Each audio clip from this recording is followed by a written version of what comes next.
இன்னைக்கு வந்து வீட்டை விட்டு இறங்குனாலே வந்து ரிஸ்க் வந்து ரோட்டில் ரிஸ்க் இருக்குது. ஸோ ட்ராவலில் ரிஸ்க் இருக்குது. எந்த மோட் ஆஃப் டிரான்ஸ்போர்ட் எடுத்தாலும் ரிஸ்க் இருக்குது. ஸோ அதனால் இது வந்து நெகட்டிவாக பேசுகிறீங்களா அப்படிங்கிறது அர்த்தம் கிடையாது.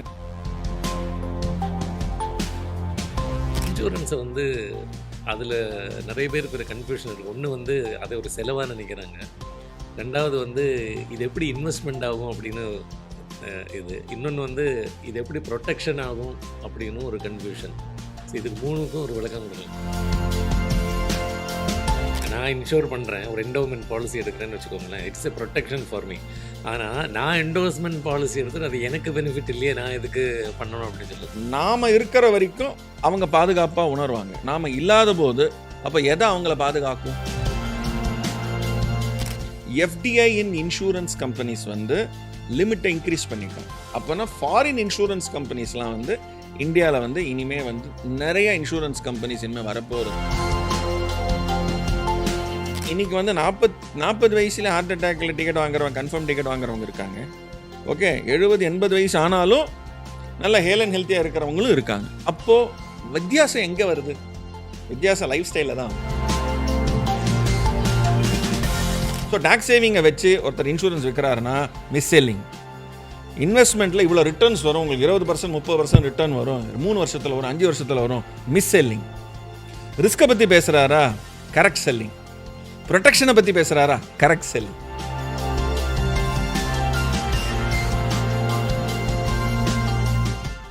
நமஸ்காரம் ஜிகேஆர் சார். நமஸ்காரம் சார். ரொம்ப நாளைக்கு அப்புறம் திருப்பியும் சந்திக்கிறோம். சந்தோஷம். இன்றைக்கி வந்து என்ன டாபிக் பேசலாம் அப்படின்னு யோசிச்சுட்டு இருந்தேன். அப்போ வந்து நிறைய பேர் வந்து இன்சூரன்ஸை பற்றி பேசலாம், ப்ரொடெக்ஷன் பற்றி பேசலாம், இன்வெஸ்ட்மெண்ட் பற்றி பேசலாம் அப்படின்லாம் சொல்லியிருந்தாங்க. சரி, இதெல்லாம் கம்பைன் பண்ணி ஒரு டாபிக் நம்ம பண்ணலாமே அப்படிங்கிறது மாதிரி யோசித்தேன். ஒரு காரை வந்து சப்மரைன் அப்படின்னு மார்க்கெட் பண்ணுறாங்க, கரெக்டாக? நம்மளும் அதை நம்பி வாங்கிடுறோம். அதுக்கப்புறம் வந்து கொஞ்ச நாளைக்கு அப்புறம் தான் தெரியறது இது 2 வேலையுமே பண்ணுறது இல்லைன்னு, கரெக்டாக? அது இன்சூரன்ஸையும் அப்படி தான். இன்னைக்கு காலையில் கூட when I was coming to this place ஒரு கால் வந்தது.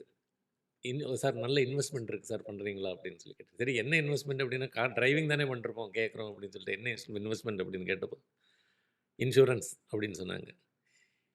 அது இன்சூரன்ஸை வந்து அதில் நிறைய பேருக்கு ஒரு கன்ஃபியூஷன் இருக்குது. ஒன்று வந்து அதை ஒரு செலவாக நினைக்கிறாங்க. ரெண்டாவது வந்து இது எப்படி இன்வெஸ்ட்மெண்ட் ஆகும் அப்படின்னு இது. இன்னொன்று வந்து இது எப்படி ப்ரொடெக்ஷன் ஆகும் அப்படின்னு ஒரு கன்ஃபியூஷன். ஸோ இதுக்கு மூணுக்கும் ஒரு விளக்கம் கொடுங்களேன். அதாவது இன்சூரன்ஸுங்கிற வார்த்தைக்கே வந்து என்ன அர்த்தம் அப்படின்னா, அதான் டிக்ஷனரி மீனிங் எடுத்து பார்க்கலாம். இங்கிலீஷ் டு தமிழ் அகராதி எடுத்து படிச்சிங்கன்னா ப்ரொடெக்ஷன், பாதுகாப்பு தான். இன்சூரன்ஸ் எடுக்கிறதே வந்து பாதுகாப்புக்கு தான். ஸோ அதனால் இது வந்து இது இன்வெஸ்ட்மெண்ட்டில் எனக்கு பெனிஃபிட் கிடைக்கும் அப்படிங்கிற நோக்கத்தில் அதை அணுகக்கூடாது. முதல் விஷயம். ஃபார் எக்ஸாம்பிள், நான் வந்து வியாபாரியாக இருக்கேன். ஸோ என்னோடய ஸ்டாக்கை நான் இன்சூர் பண்ணுவேன், என் பிஸ்னஸை இன்சூர் பண்ணுவேன். அதே மாதிரி தான் வந்து நம்ம லைஃப்பையும் இன்சூர் பண்ணுறது. முதல் விஷயமே சிம்பிளான ஒரு கேள்வி கேட்கும் போதே வந்து அதுக்கு அர்த்தம் புரிஞ்சிடும். ஏன்னா நீங்கள் கேட்ட கேள்விக்கு இந்த ஒரு கேள்வியோட ஆன்சரில் புரிஞ்சிடும். என்னுடைய வருமானம் என்ன? ஸோ என்னுடைய ஆப்சன்ஸ் வந்து என்னுடைய ஃபேமிலி ஃபீல் பண்ணுமா அப்படிங்கிற கேள்விக்கு ஒரு ஆன்சர்.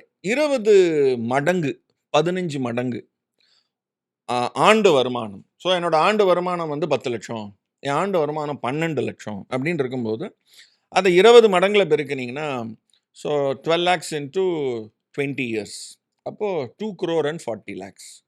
ஸோ ஒரு 2 கோடி 40 லட்சம், 2.5 கோடிக்கு வந்து நீங்கள் லைஃப் இன்சூரன்ஸ் எடுக்கலாம். ஸோ ஒரு லைஃப் இன்சூரன்ஸ் எடுக்கிறதுக்கு உண்டான தம்பு ரூல் இதுதான். நான் 5 லட்சம் தான் என்னோட ஆண்டு வருமானம், இன்ட்டு 20, 1 கோடி. இதுதான் சிம்பிள். ஸோ இதுக்கு தான் நாம் வந்து இதை வந்து என்ன கேட்பாங்க நிறைய பேர், investment P or protection P அப்படின்னு. இதெல்லாம் அட்வர்டைஸ்மெண்ட்ஸ் வந்து நல்லா இருக்கும் பார்க்கறதுக்கு. இந்த இடத்துல தான் நீங்கள் சொன்ன இந்த ஒருத்தர் வந்து சொன்னார் நல்ல இன்வெஸ்ட்மெண்ட்டாக இருக்குது அப்படின்ட்டு. இதுக்கு பேர் தான் வந்து தவறான விற்பனை அப்படின்ட்டு. அது இங்கிலீஷில் வந்து மிஸ் செல்லிங் அப்படின்னு. சார், நீங்கள் இந்த ப்ராடக்ட் வாங்கினீங்கன்னா ஒரு 3 வருஷத்தில் ரிட்டர்ன்ஸ் இப்படி வரும், டேக்ஸ் சேவிங்ஸ் இருக்கும். ஸோ ஒரு இன்சூரன்ஸை வந்து டேக்ஸ் சேவிங்கை வந்து பிரதானப்படுத்தியோ ரிட்டர்ன்ஸை பிரதானப்படுத்தியோ வந்து இன்சூரன்ஸை எடுக்கக்கூடாது. இன்னொரு விஷயமும் நீங்க சொன்னீங்க. வீட்ல இருக்கிறவங்க வந்து இத வந்து அது ஒரு ஒரு இதனுடைய அணுகுமுறை வந்து எக்ஸ்பென்சஸா தான் பார்க்குறாங்க அப்படின்றாங்க. அது ஒரு ஆங்கிள்ல கரெக்ட்டு. இன்னொரு ஆங்கிள்ல வந்து பாதுகாப்புக்கு வந்து ஒரு விலை உண்டு.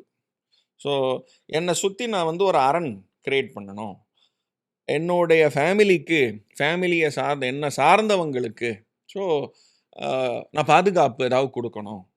ஸோ நாம இருக்கிற வரைக்கும் அவங்க பாதுகாப்பா உணருவாங்க. நாம இல்லாதபோது, அப்ப எத அவங்கள பாதுகாக்கும்? நம்மள சார்ந்தவங்கள. ஸோ அங்க தான் வந்து இந்த இன்சூரன்ஸ். இதில ஒரு திங்கிங் வேற இருக்கு. சில பேர்லாம் வந்து, இப்போ அது ரொம்ப ஃபன்னியா இருக்கும் அவங்க பேசுறத கேட்டாலே. ஏன் இப்படி பேசுறாங்கன்னு கூட தோணும். அ அதாவது எனக்கு என்ன பெனிஃபிட்டு அப்படின்னு சொல்லி இப்ப நான் இன்ஷூர் பண்றேன். ஒரு என்டோமென்ட் பாலிசி எடுக்கிறேன்னு வச்சுக்கோங்களேன். It's a protection for me. ஆனா, நான் என்டோர்ஸ்மென்ட் பாலிசி எடுத்துட்டு அது எனக்கு பெனிஃபிட் இல்லையே, நான் எதுக்கு பண்ணணும் அப்படின்னு சொல்லி. அதாவது நான் இறந்ததுக்கப்புறம் என்னுடைய குடும்பத்துக்கு கிடைக்கும் அப்படிங்கிறது தான் பார்க்குறாங்க. இல்ல பட் இத அதில அவங்க வந்து இந்த இம்பார்ட்டன்ஸும் குடுக்கறதில்ல அதுக்கு. இந்த இந்த ஆங்கிள்ல தான் வந்து இது வந்து புரொடெக்ஷனுக்காக ஒரு ஒரு ஒரு எக்ஸாம்பிள். ஸோ எல்லா பாசிபிலிட்டீஸும் நடக்கும். ஓகே 10 இயர்ஸ் நான் வந்து ஒரு டெர்ம் இன்சூரன்ஸ் எடுக்கிறேன். 10 இயர்ஸ்க்கு அப்புறம் அந்த ப்ராடக்ட் லைஃப் சைக்கிள் முடிஞ்சிருது. ஸோ அக்யூமுலேட் பண்ணது வந்து நமக்கு வந்து என்டையர் அமௌண்ட் வந்து அலாங் வித் பெனிஃபிட்ஸ், போனஸோட ரிட்டர்ன்ஸ் வரும். ஸோ அங்க தான் இந்த ப்ராடக்ட் வந்து புரொடெக்ஷன் பி, இன்வெஸ்ட்மென்ட் பி. ஏன்னா நீங்க இந்த லைஃப் இன்சூரன்ஸ் கார்ப்பரேஷனோட அட்வர்டைஸ்மெண்ட்ஸ்லாம் பார்த்தீங்கன்னா, அவன் தான் சொல்லுவான். "A product protection be, investment be." So முதல்ல இன்வெஸ்ட்மென்ட் பி, அப்புறம் புரொடெக்ஷன் பின்னு சொல்ல மாட்டாங்க. முதல்ல புரொடெக்ஷன் பி, இன்வெஸ்ட்மென்ட் பி. ஏன்? On eventuality protection. எல்லாமே நல்லா போயிட்டு இருக்கா? Investment. So it is a combo. ஏன்னா இன்னைக்கு வந்து நான் ஒரு ஹோட்டல்ல போனோம்னா, காம்போ தான் எல்லாம் ஆர்டர் பண்றாங்க. காம்போ பொங்கல் அப்படின்றாங்க. இன்னையா காம்போ பொங்கல்னு எடுத்தா அது பொங்கல் இல்ல. அது யானை கவுனியோட ஒரு பொங்கலும் ஒண்ணு குடுக்குறான். அப்புறம் திணையோட பொங்கலும் குடுக்குறான். இதுதான் என் பொங்கல். இன்னைக்கு வந்து அந்த மாரி தான் வந்து இன்சூரன்ஸும். ஸோ ஒரு பேக்கேஜ். ஆனா அத அண்டர்ஸ்டாண்ட் பண்ணணும். ஸோ அப்ப யார் அத செல் பண்றாங்களோ, அத தெளிவா சொல்லணும். இது வந்து உங்க பாதுகாப்புக்காக, உங்களோட ஆக்சுவலி உங்களுக்காக கிடையாது. உங்க ஃபேமிலிக்காக. உங்கள சார்ந்து இருக்கிறவங்களுக்காக அப்படிங்கிறத தான் இந்த இன்சூரன்ஸ் இன்சூரன்ஸ் அட்வைசர்ஸ் அவங்க இப்படித்தான் அத எடுத்துக்கணும். ஸோ நல்ல இன்சூரன்ஸ் அட்வைசர்ஸும் வந்து கரெக்ட்டா சில பேர்லாம் கைட் பண்ணுவாங்க. ஸோ அவங்க தான் சொல்லுவாங்க, "சார் இது உங்க பாதுகாப்புக்கு. இது செலவு கிடையாது. இது அந்த இடத்துல தான் நீங்க பண்ற பிரீமியம் வந்து இன்வெஸ்ட்மென்ட்."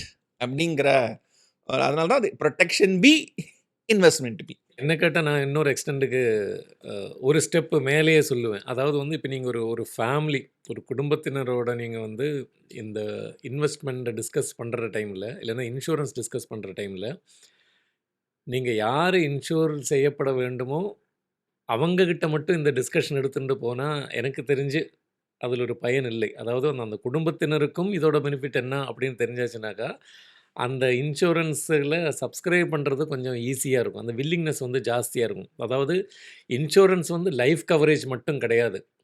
ஆ ஒரு நீங்க சொன்ன அந்த இவென்ச்சுவாலிட்டி அதே எடுத்து பாருங்களேன். அப்போ ஒரு படிப்பு பசங்களோட படிப்பு பாதியில நிக்கிறது. பாதி தான் முடிச்சிருக்காங்க.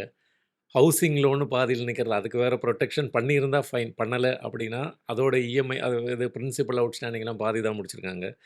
அது மாரி வேற நெறைய விஷயங்கள் இருக்கு. எல்லாமே பாதி பாதியா நிக்கும். ஸோ அந்த பாதியா நிக்கிற விஷயங்களுக்கும் இது ஒரு கவரேஜ் தான். இந்தியால இருக்கிற ஆக்சுவலா. பாப்புலேஷன்ல 146 கோடி ஜனங்க. அதுல எத்தனை பேருக்கு வந்து லைஃப் கவர் இருக்கு அப்படின்னா, 4% தான். இதே வந்து கம்பேரபிள் கண்ட்ரீஸ் எடுத்துக்கலாம். இந்தியா இந்தியா வந்து இத்தனை கோடி ஜனங்க இருக்காங்க. யுஎஸ்ல வந்து 35 கோடி ஜனங்க இருக்காங்க. அப்ப எத்தனை பேர் அங்க கவர் பண்ணியிருக்காங்க? அப்படின்னா, அங்க வந்து 58% பாப்புலேஷன் வந்து இன்சூர்டு. அங்க இன்சூரன்ஸே இல்லாம நீங்க வந்து வாழ முடியாது. அங்க வந்து மெடிக்கல் இன்சூரன்ஸ் வந்து ஆல்மோஸ்ட் 98%. ஒரு 2% மட்டும் அதுவும் அந்த ரொம்ப சீனியரா இருப்பாங்க. அவங்களுக்கு கவர் பண்ண முடியாது. ஏன்னா because of age. Almost everybody is இது medical insurance covered. Life insurance 58% covered. இது வந்து அந்த நாட்டோட நெசசிட்டி. அது கவர்ன்மெண்ட்டே அத வந்து ஒரு பாலிசிய அத மேண்டேட் பண்ணியிருப்பாங்க சம்டைம்ஸ் சில கண்ட்ரீஸ்ல எல்லாம். நம்ம ஊர்ல அப்படியே இப்போ உல்ட்டா ஆகப் போறது. ஏன்னா, எஃப்டிஐ இன் இன்சூரன்ஸ் கம்பெனிஸ் வந்து லிமிட்ட இன்கிரீஸ் பண்ணிட்டான். அப்போனா ஃபாரின் இன்சூரன்ஸ் கம்பெனிஸ்லாம் வந்து இந்தியாவில் வந்து இனிமே வந்து நிறைய இன்சூரன்ஸ் கம்பெனிஸ் இனிமேல் வரப்போகிறது இந்த நம்பர். ஏன்னா இந்தியா வந்து நம்ம நாடு வந்து இன்சூரன்ஸுக்கு வந்து ஒரு ஒரு நல்ல வியாபாரம் இருக்கிற ஒரு நாடு. ஏன்னா நம்பர் பாருங்க, 146 கோடி ஜனங்க 4% தான் வந்து கவர் ஆயிருக்குன்னா, அப்போ என்ன வியாபாரம் இருக்கு அதுல? அதனால தான் ஃபாரின் டைரக்ட் இன்வெஸ்ட்மெண்ட்ல இந்த பர்சன்டேஜ் ஆஃப் இன்வெஸ்ட்மெண்ட், அதாவது ஏன்னா 49% தான் ஃபாரின் கம்பெனிஸ் இன்வெஸ்ட் பண்ணலாம் ஈக்விட்டியில், பாக்கி 51 இந்தியன் கம்பெனிஸ் தான் ஹோல்ட் பண்ணலாம். அந்த பர்சன்டேஜ் இன்க்ரீஸ் பண்ணிட்டாங்க. அப்போனா அந்த ஒரு ஃபாரின் கம்பெனிஸே வந்து இந்தியாவில் இன்வெஸ்ட் பண்ணி மேக்ஸிமம் ஸ்டேக்ஸ் வச்சுக்கலாம். அப்போ நிறைய இன்வெஸ்ட் பண்ணுவாங்க. ஸோ இங்கே நிறைய அட்வர்டைஸ்மெண்ட் பண்ணுவாங்க. இப்போ இதே கனெக்டடாக நான் இன்னொன்று கூட கேட்பேன். அதாவது வந்து இப்போ எஃப்டிஐ இங்கே வர்றது அதை வந்து இன்க்ரீஸ் பண்ணுறாங்க அப்படின்னு சொல்லி சொன்னீங்க. பண்ணியாச்சு. இன்வெஸ்ட்மெண்ட் பண்ணியாச்சு, ஓகே. இது இன்னொரு சைடில் நீங்கள் பார்த்தீங்கன்னாக்கா அந்த 4% தான் கவரேஜே இருக்குது. இன்னும் அந்த 140 crore பாப்புலேஷனில் 4% தான் கவர் இருக்குது.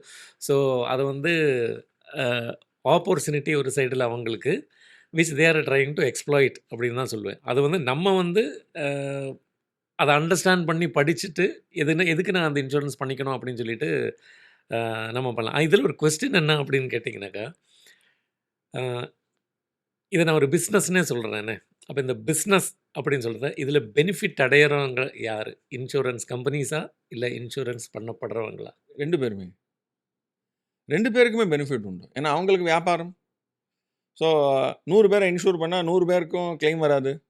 கிளைம் வரும் 3% வரும், 4% வரும், 5% வரும், டிபெண்டிங் அப்போ அந்த மார்ட்டாலிட்டி ரேட்.